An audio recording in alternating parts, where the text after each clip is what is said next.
Chapter 20. Pinocchio starts back to the fairy's house. You can imagine Pinocchio's joy when he found himself free. Without stopping to take breath, he immediately left the town and took the road that led to the fairy's house. On account of the rainy weather, the road had become a marsh into which he sank knee-deep. But the puppet would not give in. Tormented by the desire of seeing his father and his little sister with blue hair again, he ran on like a greyhound, and as he ran he was splashed with mud from head to foot.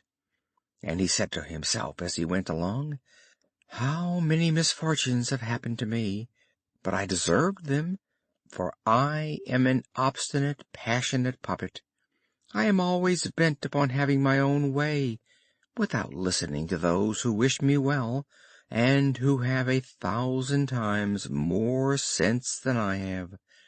But from this time forth I am determined to change, and to become orderly and obedient. For at last I have seen that disobedient boys come to no good and gain nothing. And has my papa waited for me? Shall I find him at the fairy's house? Poor man, it is so long since I last saw him. I am dying to embrace him and to cover him with kisses. And will the fairy forgive me my bad conduct to her? I think of all the kindness and loving care I received from her, and to think that if I am now alive I owe it to her. Would it be possible to find a more ungrateful boy, or one with less heart than I have?"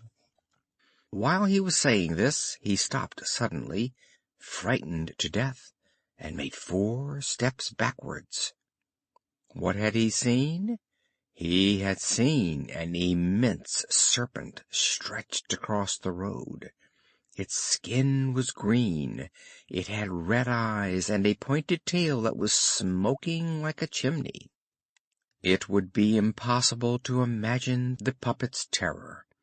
He walked away to a safe distance and, sitting down on a heap of stones, waited until the serpent should have gone about its business and left the road clear. He waited an hour, 2 hours, 3 hours. But the serpent was always there, and even from a distance he could see the red light of his fiery eyes, and the column of smoke that ascended from the end of his tail.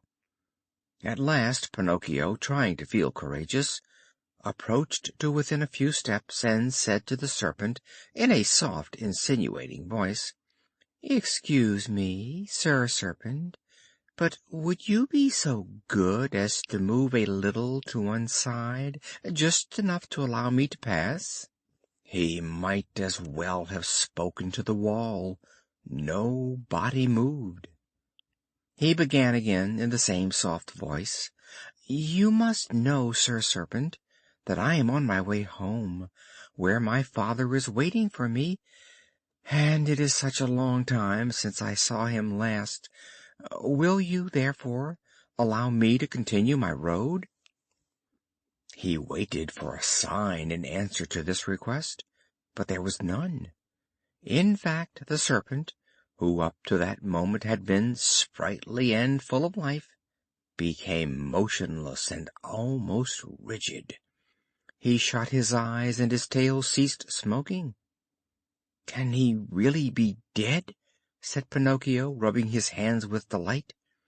He determined to jump over him and reach the other side of the road, but just as he was going to leap, the serpent raised himself suddenly on end, like a spring set in motion, and the puppet, drawing back in his terror, caught his feet and fell to the ground. And he fell so awkwardly that his head stuck in the mud and his legs went into the air.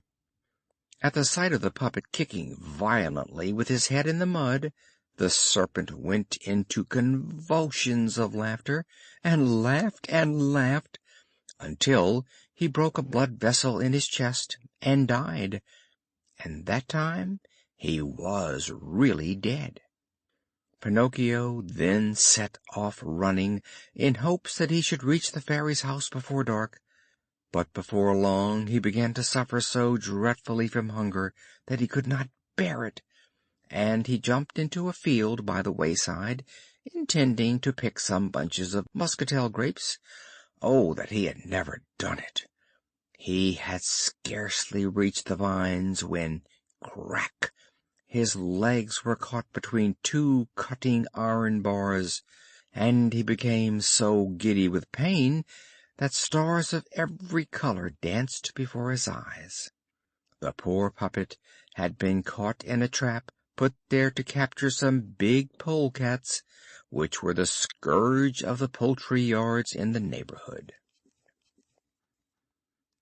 Chapter 21.